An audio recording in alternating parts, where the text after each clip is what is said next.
अस्सलाम वालेकुम, कैसे आप सब लोग। तो ये ब्यूटीफुल सी ट्रांसफॉर्मेशन आप देख रहे हैं। आज की वीडियो बहुत इंफॉर्मेटिव होने वाली है, कहीं से भी स्किप आप नहीं करनी है। मैं आपको आज डिटेल में बताऊंगी पॉलर सीक्रेट बेस के बारे में कि हम वो किस तरह से बनाते हैं और उसका स्टे इतना लॉन्ग कैसे हो जाता है। मिनरल बेस जो पानी में घोल के लगाते हैं वो भी। तो यहाँ पर आपको स्किन प्रिपरेशन नज़र आ रही है। मैंने वाइप से क्लीन करके स्प्रे किया है, उसके बाद मैंने मॉइस्चराइज़र अप्लाई किया है।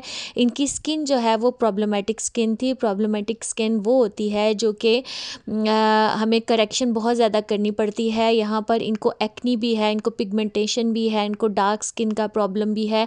तो मैंने इनकी एक्नी के लिए जो प्राइमर यूज़ किया है वो ब्यूटीफाई बाय आमना का परफेक्ट प्राइमर यूज़ किया है। उसके बाद मैंने ऊपर लगाना शुरू किया है कलर करेक्शन। मैंने ब्राउन कलर की स्टार्ट की है क्योंकि इनकी स्किन टोन डार्क है, तो हमने इसको पहले करेक्ट करना है अपने करेक्टर के साथ। आप कोई भी स्टिक ले सकते हैं ऑरेंज शेड में या ब्राउन शेड में, उससे इसकी कलर करेक्शन हो सकती है। मैंने यहाँ पर ब्राउन शेड लिया है जो कि एम्फी कॉस्मेटिक्स का है। थोड़ा सा टफ़ डील करना होता है, इसको इजी नहीं है। अगर आप प्रोफेशनल नहीं हैं तो आप काशीज़ ले लें या क्रेलॉन ले लें। इसको डील करना ज़रा मुश्किल होता है जो लोग प्रोफेशनल नहीं हैं उनके लिए। और अब जो है वो मैंने अपनी कस्टमाइज़ बेस ले ली है। एक लेयर जो है वो कलर करेक्शन की लगाने के बाद मैंने ऊपर फेयर टोन की जो अपनी कस्टमाइज्ड बेस है, मैं बार बार आपको बता चुकी हूँ कस्टमाइज्ड बेस के बारे में आपने बिल्कुल टेंशन नहीं लेनी है। आपके पास 4 से 5 अच्छी बेसेस होना ज़रूरी हैं। जैसे कि मैंने इसमें मिक्स की है काशिज़, रिवाज यूके, उसके अलावा और सारी मैंने फेयर टोन में की हैं। टोन की आपने टेंशन नहीं लेनी, सब ऑलमोस्ट फेयर टोन थी। सिर्फ सफ़ायर की एक टोन जो है वो हल्की सी डार्कर थी इसमें, बाकी सारी मैंने फेयर टोन में ली हैं। मिस रोज़ फेयर टोन में ली है, रिवाज यूके फेयर टोन में ली है, काशीज़ ली है और इसमें सफ़ायर है। 4 बेसिस को मिक्स करने के बाद मैंने ये बेस बनाई है। ठीक है, यहाँ पर मिस रोज़ का कंसीलर ले रही हूँ, आइज़ के नीचे कंसील कर रही हूँ, हाई एंड पॉइंट्स पे कंसील कर रही हूँ। डेट्स इट, बहुत ज़्यादा कंसीलर मैंने यूज़ नहीं किया क्योंकि जो मैंने मिक्स फाउंडेशन अपनी लगाई है ना उसकी कवरेज माशाल्लाह से बहुत अच्छी है, तो बहुत ज़्यादा कंसीलर की ज़रूरत मुझे नहीं पड़ी है। थोड़ा सा इसका जो कलर है वो डिफरेंट था कंसीलर का, तो मैंने बाकी सारी फाउंडेशन में भी ब्लेंड आउट कर दिया है ताकि वो आइज़ के नीचे बहुत ही डिफरेंट ना लगे।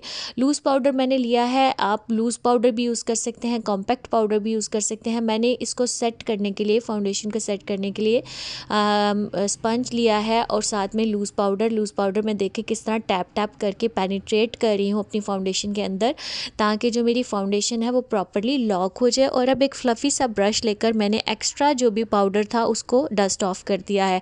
डस्ट ऑफ कर देने से क्या होता है कि आपको फिनिशिंग का पता लग जाता है। अगर आप उसको स्टे देना चाहें तो आप स्टे भी कर सकते हैं।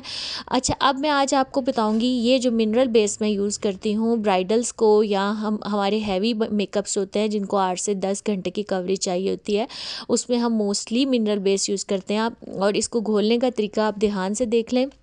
मैंने पहले थोड़ा सा पानी डाला, फिर मिक्स किया, फिर थोड़ा सा और पानी डाला, फिर मिक्स किया, क्योंकि इसकी बड़ी ही थिन सी कंसिस्टेंसी चाहिए होती है। जिस तरह वाटर की कंसिस्टेंसी होती है ऑलमोस्ट उतनी पतली लेयर इसकी आपने लगानी है। अगर आपने इसकी मोटी लेयर लगा दी ना तो आपका मेकअप बहुत केकी लगना शुरू हो जाएगा। तो इसकी ट्रिक यही है कि आपने इसकी बहुत पतली सी लेयर लगानी है। और अगर मोटी लेयर लग जाए और वो ड्राई हो जाए तो उसको ब्लेंड करना भी बहुत ज़्यादा मुश्किल हो जाता है। तो आपने इस चीज़ का बहुत ख्याल रखना है कि अगर आप मिनरल बेस यूज़ कर रहे हैं तो उसका फॉर्मूला आपने बिल्कुल परफेक्ट ब्लेंड करना है और उसके बाद उसकी ब्लेंडिंग बहुत अच्छी करनी है, वरना इसकी लाइंस जो हैं वो नज़र आती हैं। जहाँ जहाँ से ब्लेंडिंग सही नहीं हुई होगी वहाँ से ये स्मूथ नहीं लगती है। तो ये जो है बेसिकली मैं तो आपको यही कहूँगी कि अगर आप प्रोफेशनल हैं तो आप मिनरल बेस का यूज़ करें, और अगर आप घर में अपना मेकअप करते हैं या फैमिली मेम्बर्स का करते हैं तो कॉम्पैक्ट पाउडर तक मेकअप जो है वो बहुत परफेक्ट है, उससे आगे जाने की आपको ज़रूरत नहीं होती है। और यही मिनरल बेस जो मैंने जो है वो ब्लेंड की हुई तैयार की हुई है, यही मैं इनकी नेक पे लगा रही हूँ और मैंने इनकी नेक जो है इसी से कवर की है। अब हम आ जाते हैं आइज़ की तरफ।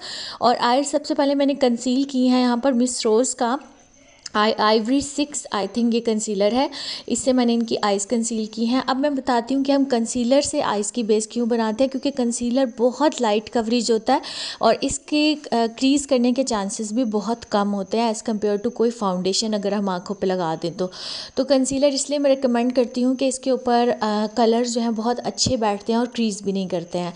आईब्रो पोमेड मैंने MJ मेराकी का यूज़ किया है, डार्क ब्राउन कलर का है। आपने अपने जो सर के बाल हैं उसके साथ साथ मैच करता हुआ कलर यूज़ करना है हमेशा आईब्रोज़ के ऊपर। अगर आपके जेट ब्लैक हैं तो आप ब्राउन, डार्क ब्राउन से ब्लैक की तरफ जा सकते हैं, और अगर आपके स्टिक्स हैं या इस तरह से लाइट कलर में हैं तो फिर आपने थोड़ा लाइट कलर में ही अपने आईब्रोज़ को रखना है, ताकि आपके आईब्रोज़ के बाल और सर के बाल जो हैं वो आपस में कॉम्प्लीमेंट कर रहे हों। ठीक है, इन चीज़ों का ख्याल रखना पड़ता है, फिर ही हमारा जो मेकअप है वो फ्लॉलेस लगता है, खूबसूरत लगता है और सटल लगता है। अच्छा जी, अब मैं आपको बताती चलूँ कि मेरा एक और चैनल भी है जो कि गुड़िया अमर व्लॉग्स के नाम से है।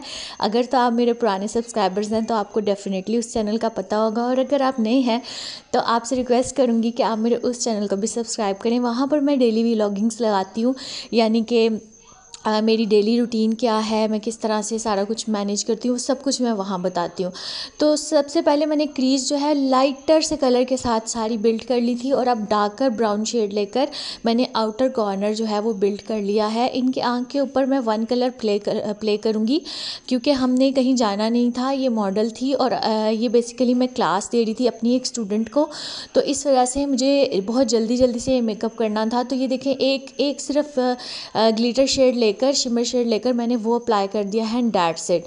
अब हम आगे हैं जी कंटोर की तरफ। इनकी कंटोरिंग बहुत अच्छे से करनी थी, इस वजह से मैंने काइली का पैलेट लिया है, और आप देखें इनकी जॉ लाइन को मैं बड़े अच्छे से कंटोर कर रही हूँ, और थोड़ा डार्कर कंटोर कर रही हूँ, क्योंकि इनका फेस काफ़ी ब्रॉड है। अगर आपकी क्लाइंट का फेस ब्रॉड होता है तभी आपको ज़्यादा मेहनत कंटोरिंग के ऊपर करनी पड़ती है, उसको शेप अप करने के लिए। अगर तो फेस ऑलरेडी शेप अप है, जॉ लाइन अच्छी है, तो आपको ज़्यादा कंटोर लगाने की ज़रूरत नहीं है, एक्सेस मेकअप करने की ज़रूरत नहीं है। लेकिन अगर आप देख सकते हैं इनका नोज़ कितना ब्रॉड है, और मैं उसको कितना प्रॉपरली जो है वो शेप अप करने की कोशिश कर रही हूँ।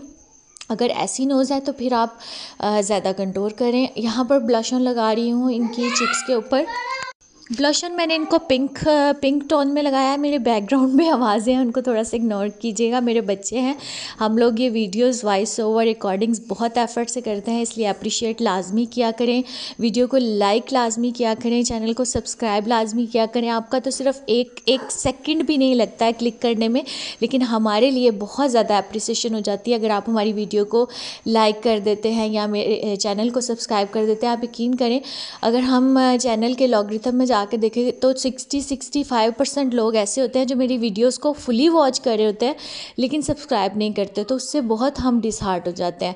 काशिश का वाइट जेल आईलाइनर लेकर मैंने इनकी आंखों के अंदर लगाया है। ये वाटरप्रूफ होता है, स्मज प्रूफ होता है, इसलिए हम आंखों के अंदर काशिश की ही प्रोडक्ट्स अप्लाई करते हैं। मैं तो अपने स्टूडियो में काशिश की ही करती हूँ, क्योंकि ब्राइडल्स मोस्टली जो हैं वो आंखों में पानी आ जाता है, रोने लग जाती हैं। वैसे भी काफ़ी लोगों को आंखों में पानी आने का प्रॉब्लम होता है आफ्टर मेकअप, तो अगर आप वाटरप्रूफ प्रोडक्ट्स इस्तेमाल करें तो आप टेंशन फ्री हो जाते हैं, क्योंकि अगर आंखों में से पानी आए तो आपकी सारी बेस अंडर आइज़ में से क्रीज कर जाती है, ख़राब हो जाती है।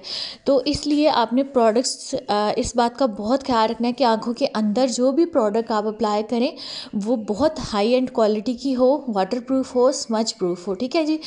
अब आगे हैं हम हमारी लिपस्टिक की तरफ। मैंने इनको न्यूड शेड अप्लाई किया है, और ये भी मैंने 2 से 3 डिफरेंट कलर्स को मिक्स एंड मैच करके बिल्ड किया था।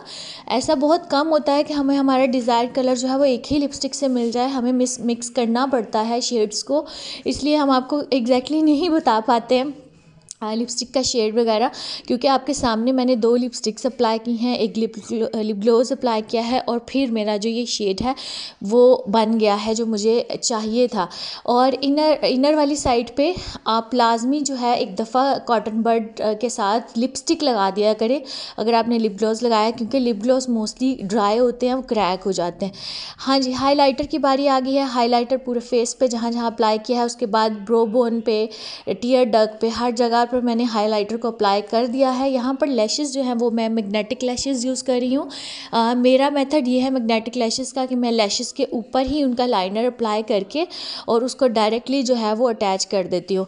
बाज़ लोग जो हैं वो इसकी जो ग्लू होती है उसको एज अ लाइनर आँख के ऊपर लगाते हैं। मैंने वो भी ट्राई किया है, लेकिन उसके मुझे रिज़ल्ट्स इतने अच्छे नहीं मिले थे।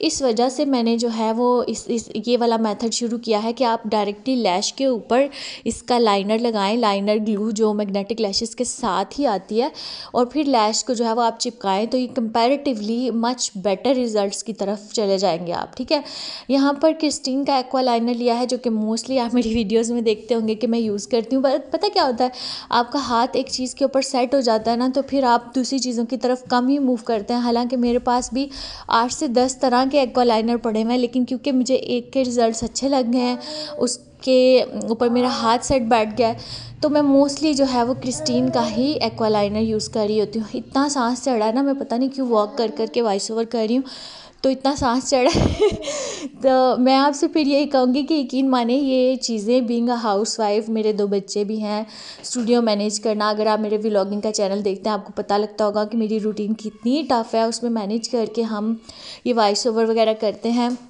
तो इसके लिए अप्रिशिएट लाजमी किया करें। जो लाइनर मैंने ऊपर अप्लाई किया ना, उसी ब्रश के साथ मैंने आंखों के नीचे भी हल्की सी लाइन ड्रॉ की है। मैंने ज़्यादा प्रोडक्ट नहीं उठाई थी, वही प्रोडक्ट जो ब्रश को लगी हुई थी उसी के साथ मैंने लाइन ड्रॉ कर दिया है।